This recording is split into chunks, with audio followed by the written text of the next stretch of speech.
I've raised in relation to other things, such as the IPCC or freedom of information, that perhaps we could at least envisage that happening so that there was a level playing field between the two types of providers. And on that point, Mr. Havard, I'll conclude my remarks.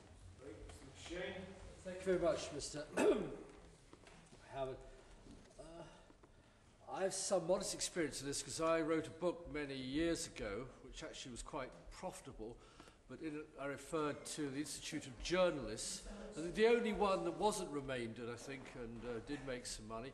I referred to the Institute of Journalists in derogatory terms, and to my shock found that as a body corporate they could sue me because my publisher was a left-wing publisher. Immediately they surrendered, and I lost all the profits. A long time ago there was a left-wing publisher here.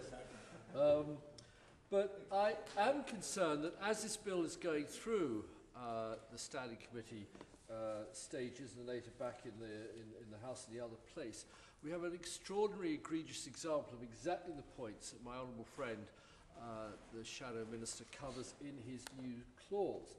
And that is the news that the law firm Schillings is showering defamation writs on the Citizens Advice Bureau, I think one of the most prestigious and respected of all the voluntary organisations we all have relationships with, as well as law firms Bates, Wells and Braithwaite, the website, the Justice Gap, and the consumer websites Legal Beagles and Consumer Action Group. Why are they doing this? It is because there is an extremely unpleasant practice now taking place in our retail industry that developed, sadly to say, under a Labour government called civil recovery. In essence, 90% of all shoplifting in our stores is organised by gangs. About 8-9% is done by in-house stealing.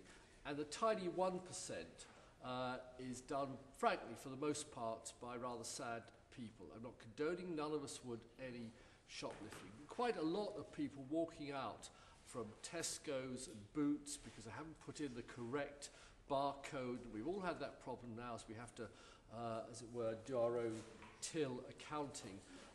And then they are pulled back into the shop, taken into a little room, told they could face prosecution, but Tesco's or TKmax or Boots or Primark won't prosecute, and instead will send, they will ask for their names and addresses. And a few weeks later, they get from a company in Nottingham called Retail Loss Prevention, owned by one person, Mrs. Jackie Lamvbert, a threatening letter saying that unless they immediately pay £150 or £180, they may face prosecution. Now, most of these people are children, they're adolescents, very often from families without a lot of structure. They're terrified out of their wits. This retail loss prevention outfit, this Jackie Lamvbert person, says this has been approved by the Association of Police Chief Officers and is thoroughly legal. It isn't. It is a threat to obtain money because the company at the point of detention is not gone forward then to hand the shoplifter, if that's the case, and we're not condoning it, over to the police for prosecution.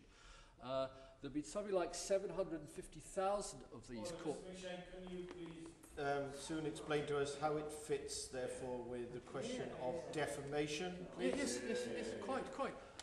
This is exactly the core of the point, that this is a £15 million racket, which a lot of major companies, corporate groups, Mr. Harvard, Boots, TKmax, Primark, Denis, Superdrug, Tesco, all the ones we use, these are bodies corporate, are going to another body corporate called Retail Loss Prevention and getting them to obtain money from very vulnerable people. And when the Citizens Advice Bureau, also a body corporate, seeks to take up these cases, they are then facing defamation writs from Schillings. And I'm really rather sorry that anybody in this standing committee does not see the seriousness of this, and why we should stand with the vulnerable people in our society rather than this Nottingham company and its use of Schillings to put pressure on the Citizen Advice Bureau. Is this not the whole point of doing this bill? to actually find out where we can actually improve the defamation bill instead of going over old turf. I would certainly welcome this, but until honourable members on that side of the House understand exactly what is going on, they will continue to support, I think, the government's rejection of my honourable friend's new clause. That is why we have a standing committee to go into much greater detail than is allowed in a second reading the problems of this case. So here we have an example before our very eyes at this very time of Shillings acting on behalf of one body corporate, acting then on behalf of the companies that hide behind this Nottinghamshire-based company and Mrs. Lambert, who seek to extract, as I say, a total of an estimated £15 million from rather poor and vulnerable people. This point, and I'm sorry he's not here, but he's obviously very busy, has been raised on the adjournment in Westminster Hall by the Right Honourable Member for Bermondsey and Southwark. And I know the Right Honourable Member for Carshalton and Wallington also is aware of this case. This is not just a point of view from the Labour side of the committee. And because this company now realises that the Citizens Advice Bureau and other legal organisations are defending weak and vulnerable people, they have initiated 1 or 2 court cases for shoplifting, only to be found these have been thrown out by the High Court. Now, the Honourable Lady from a sedentary position says it is theft. If it is theft, then the store has an obligation to call the police in, have the person arrested, provide the evidence, and prosecute them. They are not doing that. They're sending them home and then seeking to extract money from them later on. I'm most grateful, and despite the interjections from the Honourable Lady for Broxtowe opposite, I am following what the Right Honourable Gentleman is saying. The situation, as I understand from what he's saying, and I'd like his clarification if he would, is that exactly the situation I was talking about when I was doing my introductory remarks to New Clause 4, where companies throw their weight around. They are quite happy to reach for letters to threaten all sorts of things, whether or not they can do it or not. And what he's talking about, as I understand it, is symptomatic of a problem with corporations, that they will just, even if the law isn't on their side, they will make it up as they go along. Mr. MacShane.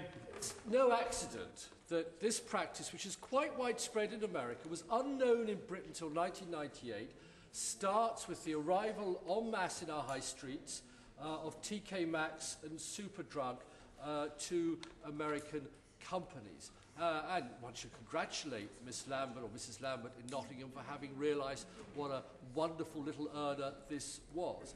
But again, it brings us back to the point that I have no problems, none of us any problems with any shoplifter, anybody who steals anything facing the legal consequences.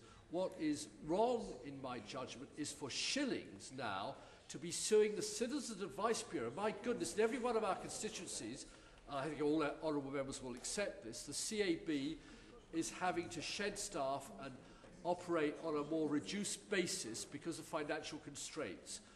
To then have to undertake the responsibility of defending a very worrying defamation set of writs from Shillings, acting on behalf of the Retail Loss Prevention Company, acting on behalf of some of the most powerful corporations in our land, I think is a grotesquely unfair and improper abuse of existing defamation law. That is why I hope honourable members across both sides of the House will accept my honourable friend's amendment, which will not stop the bullying in toto, but at least send a much clearer signal to these big companies like TKmax, Tesco's, Primark, Superdrug, Boots and the rest of it, and to retail loss prevention, that their little game is over. If they find somebody who's committed a bad shoplifting crime, call the police in, let it be before the courts. But don't use this underhand way of achieving their aims and using Shillings, a defamation lawyer, to put pressure on a very great and good organisation like the CAB to stop them raising this in public. I give way to the... I give way to the...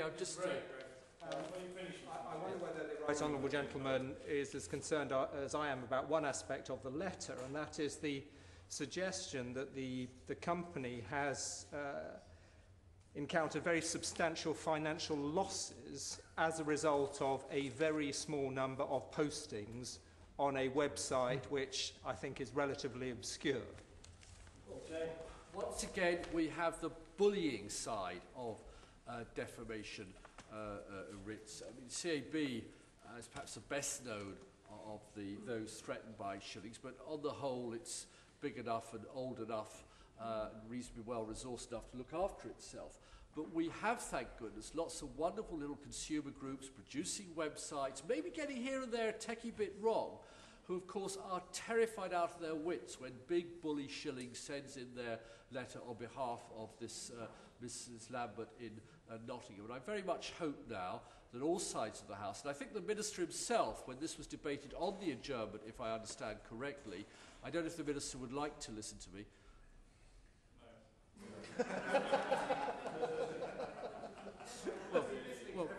From a sedentary position, we have the courtesy we've got rather used to from this party 2 years into power. The Minister himself, in the debate, actually said he hoped that there would be a test case, and I appreciated the Minister's words, and I think the people involved and concerned about this felt he was on their side. Therefore, I hope he will be prepared to accept my honourable friend's amendment and allow the pro-consumer groups around the world to carry on with their business without fear of defamation writs from Shillings. The honourable member for Rotherham has a right honourable. No, I do apologise.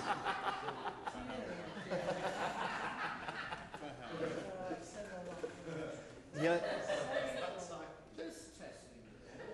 I do apologise. The right honourable member for Rotherham has brought up a very important point, and one which deserves consideration. It seems I wish he'd spent some time with me queuing overnight for private members' bills, because I'm sure this would have been one which would have been very popular in the House. But it isn't one which necessarily finds its place in this defamation bill. And I, in turn, and he has appealed to the whole of this committee, I, in turn, would like very briefly to appeal to all the members on his side of the House just to think carefully before they vote for this new clause. Now, it's difficult to know where to start with it. Such a jumble of assertion, assumption, and